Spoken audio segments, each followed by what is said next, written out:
All right. So hi, everybody, and welcome to another CCS Camp Artist Shoutout. Our Saturday Artist Shoutouts feature one staff member each week to discuss their creative and professional practices, personal artwork, interest in teaching, favorite classes, advice for students, and more. This week we are featuring Ivy Horn. Miss Ivy is our student engagement leader here at CAP, as well as one of our teaching artists. She usually teaches classes such as fashion accessories and intro to arts and crafts, as well as stars on our CAP at Home art making channel. Miss Ivy has attended Oakland University, Marygrove College, and Wayne State University, and has degrees in guidance and counseling and sociology and education administration. She has also studied jewelry design at Oakland Community College and has participated in various workshops at Cranbrook and the Birmingham Art Design School. Now she is working as a jewelry designer, experimenting with various applications and material techniques. The advice that Miss Ivy would give to artists following in her footsteps would be to be open to learning new techniques and allow yourself to explore different forms of art. So now I'm going to turn it over to Miss Ivy, who we have here today. Thank you for joining us on this Saturday. Well, thank you for having me. And so I'm just going to ask a couple questions so our students and other viewers can get to know you a little bit better. You've been on our CAP at Home channel and you work a lot with our other CAP students. So, and so in your intro, I kind of talked about how you have your art practice. You do a lot of jewelry design. Do you want to talk a little bit about that? Like, what is your art practice like? What's your favorite thing to make? What, like, if you have specific jewelry design, things like that. Okay, sure. Well, I have to tell you, my husband said, well, how did you get started in making jewelry? And in high school, actually, you have to have an art class. Well, I wasn't the best drawer. So I said, well, let me check out this jewelry making class. And so that was my introduction and I fell in love with it. That was my area. And I was just like, oh, this is so me. So I continued on after high school and studied, at Oakland Community College. I had a wonderful faculty member. He taught me really how to do and handle sawing metal and making jewelry out of metal, different types of metal. I love working with sterling silver. I love working with all of the bronze, the copper, wire designs, casting. So through that introduction, my professor really wanted me to go to Cranbrook. So I went there for a couple of workshops. Yes, indeed, I would have loved to have stayed there, but my mother was from the South. And her thought is, if you're going to college, you're going to go into education or something of that nature. And so I know I didn't want to teach K-12, but I had an ear for listening to people. So I majored in sociology and went on for grad school at Wayne State for guidance and counseling. And fell in love with that. We've throughout 30 some plus years of counseling, I'm now into private practice as well. And working with, I've worked with on all academic levels with young people. And in that, I've always included art therapy. And the art, so I sort of tied in, they may end up making a bracelet, just a little simple little beading bracelet during a session. And especially if I had small group sessions and we're trying to work through some problems. So it really helped me to build a relationship with them. But also what I found is that they talk as they're doing things. So that's where the art therapy comes into play. And so you find out some very pertinent information during those sessions that, oh my goodness, no one knew in the school that this child just lost their parent or something. So, the art through that brought out a lot of things. We would do scrapbooking, so many different things building cards, feeling self-card, the feel, how do I feel cards, and really helping them therapeutically through art. So art is everywhere, and art for me has been just a wonderful way of building rapport and building relationships with young people as well as adults. That's beautifully put and totally makes sense knowing that about you and then working with you. Like, it is very therapeutic, and especially for like CAP doing these after school, a lot of these after school classes, I feel like they need something like that.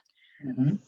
And so would you say that like your process of going through school is kind of brought you into teaching art, or were like, Um, yeah, sorry, yes, go on. oh, I'm sorry. Yes, I would. I would definitely say that. I think after working in school districts on all different levels, higher ed mostly, you find that it's good for people to have something to do with their hands. And I'm so proud that you were able to develop this particular program during this critical, unprecedented time, because it's giving people the outlet to, okay, I could do something else other than listening to the news and looking at all the issues that's going on with COVID-19 and knowing that I have to be in the house. Now I could do something else, and I could go back and just do some various projects. So I'm very pleased and very happy and excited that you have developed this particular platform for definitely us to to continue to work with people, although we're not physically there, but we can definitely share our art experiences. And I've had this wonderful experience of working with all kind of wonderful, fabulous, talented artists through the CAP program, and have gleaned so much from them, even in developing our classes and things of that nature. So it's nice to show people how to do other things with their hands other than that third hand, the phone. Yeah. Oh my gosh, yes. So important to physically be making stuff off of technology. Right. So Right. kind of piggybacking off of that, what do you think the best part of being like a CAP teaching artist is? Like, what's the best part for you? Oh, I love it when you see that sparkle in any age, but you see that sparkle in the little kid's face that Mhm. they didn't think they could do something and they made this beautiful piece and they're so proud. Oh, and you're like, okay, I have to take pictures, and they want to just put it up in your face. Oh, here, here, here. They are just so excited. I think that for me is so worthwhile when I see in their faces that I got it and I did it. Mhm. Um, and they have that confidence that I did it. This is great, and I want more. I mean, unfortunately, I've had some kids, they've told their parents, you came too early. No, no, no, no. And they didn't want to leave. So, Oh my okay, gosh, I've had that happen. that.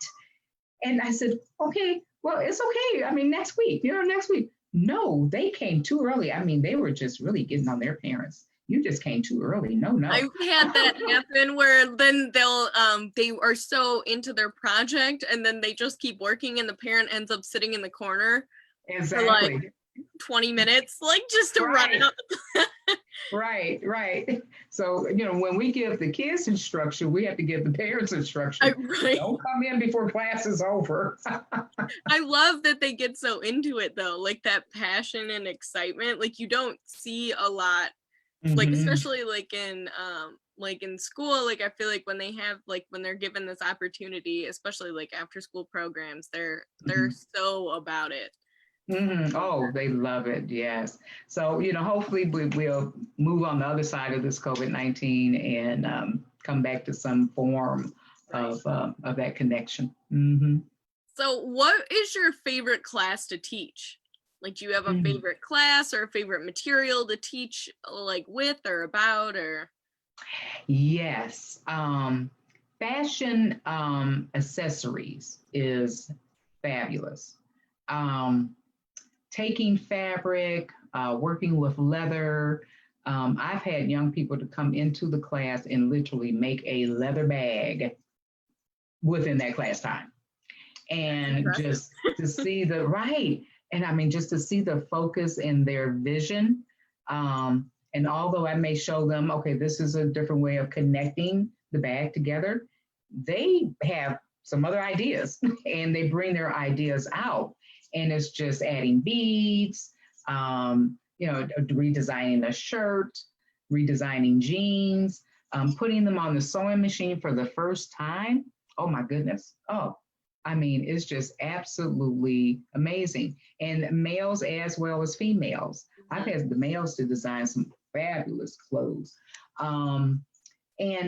Just seeing that they are learning and they're just so interested in, I want to make clothes. I want to design some things.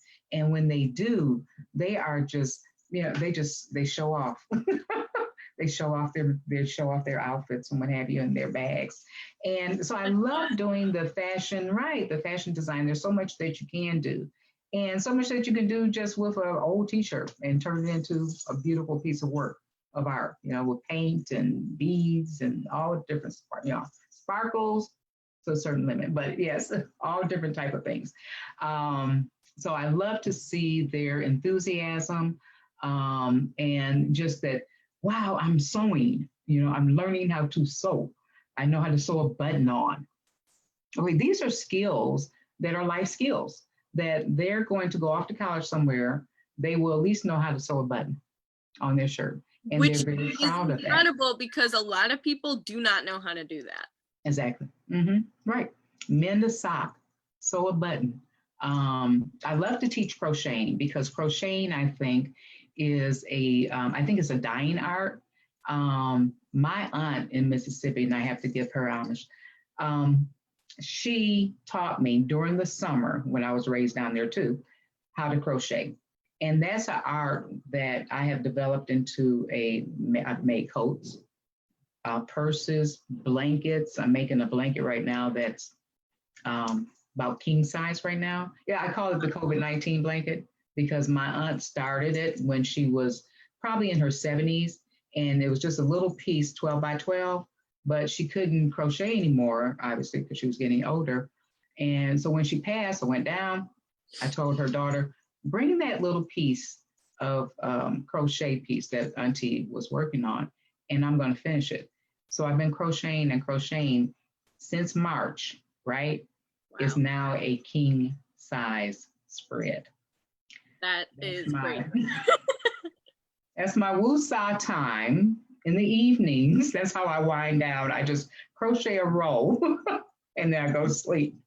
But the crocheting is another form of just working with one needle, and you can make beautiful things, outfits, and all different types of things. So would you say that like materials like kind of influence the work that you make, or would you say that it's a lot more like, do you use art as more of a like relaxing therapeutic practice? Like how do you like what kind of influences you or drives you? Well, I love to see individuals with, of course, with my pieces on, but I love to see different type of unique, one of a kind kind of jewelry, something big and bold, or it could be something small and delicate. I love working with, I do pieces with bead embroidery. So you're taking all these thousands of beads and you're actually embroidering, hand embroidery into a design. So, and you can do that on a dress, bracelet, pendants, so many different things. But yes, it is very therapeutic. I believe during this time, I'm going to tell you, it's been a lifesaver for me. I came in the first week we were off for COVID-19, I started organizing my beads. I said, okay, no, I need to get some structure because when I'm in my studio right now, this is clean, okay? But when your studio, when you're in the midst of I'm coming off of doing shows and things of that nature. I do 2 or 3 shows a year. And so you're coming off of doing all that kind of stuff. So you have things everywhere, right? And your beads are so unorganized. So I actually took the time to organize all of my beads. And some I've donated to CAP. It's in the storage room right now. But yes, it's been very therapeutic. It's been very helpful during this time.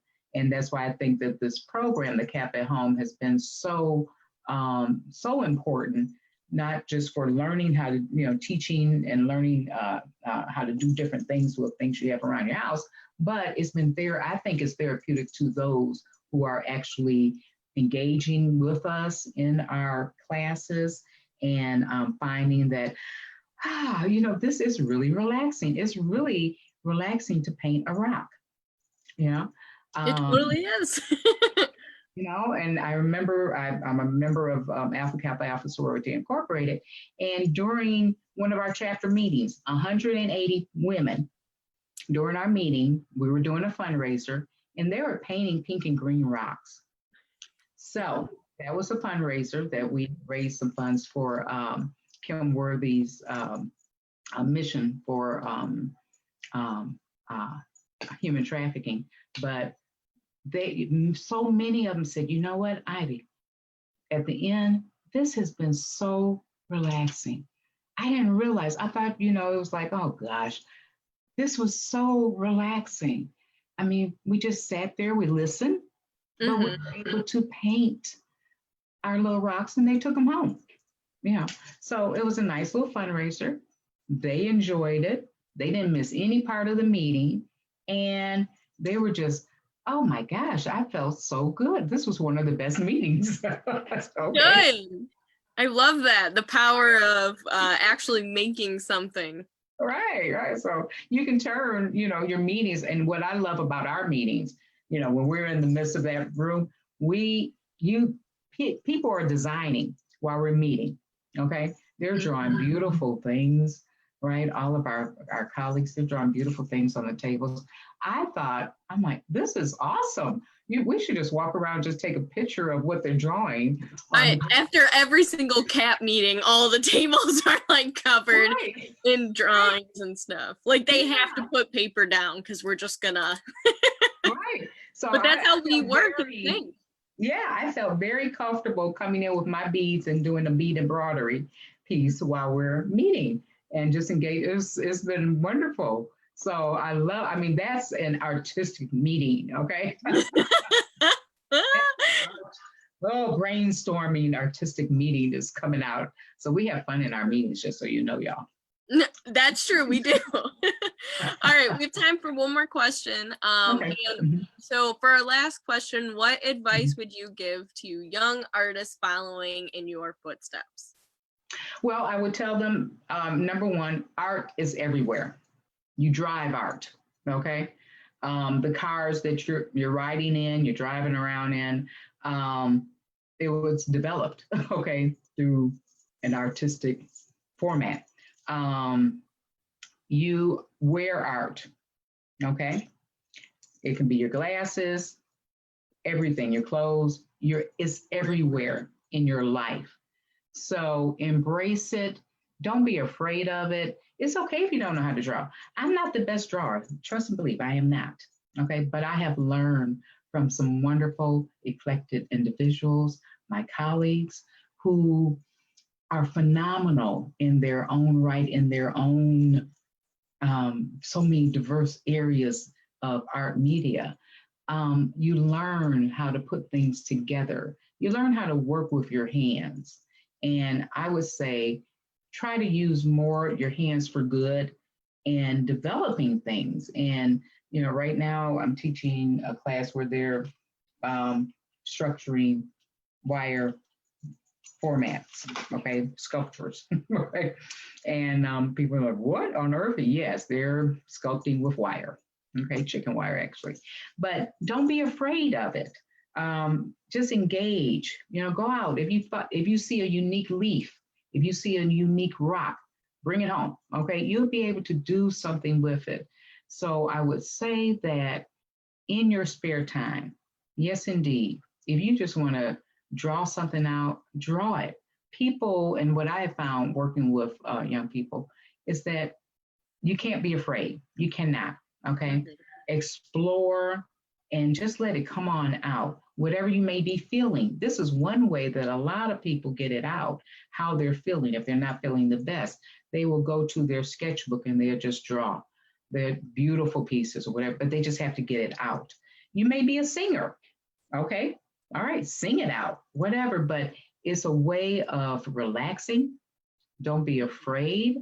And definitely, if you follow in my footsteps, you can be in your career and you can still do your art. And somewhere along the line, you'll bring them together. And I was able to bring my art and my counseling career together. And I use it in the form of art therapy. So don't be afraid. Okay. Just try it and see what you can develop. You'll be surprised that you actually developed a beautiful piece of work and you'll be proud of yourselves. And don't be afraid of mixing colors and things of that nature. Okay. So definitely use whatever your skills are, put them to good use. Well, I think that's beautifully said. Thank you, Ivy. So for Thank our you. viewers, join us on Tuesdays and Thursdays on Cap at Home to Make Art with Miss Ivy live on Facebook. And tune in next Saturday to see another featured CAP teaching artist. Until then, thank you, Miss Ivy, and thank you all for watching. Thank you. Bye-bye. Bye, everyone.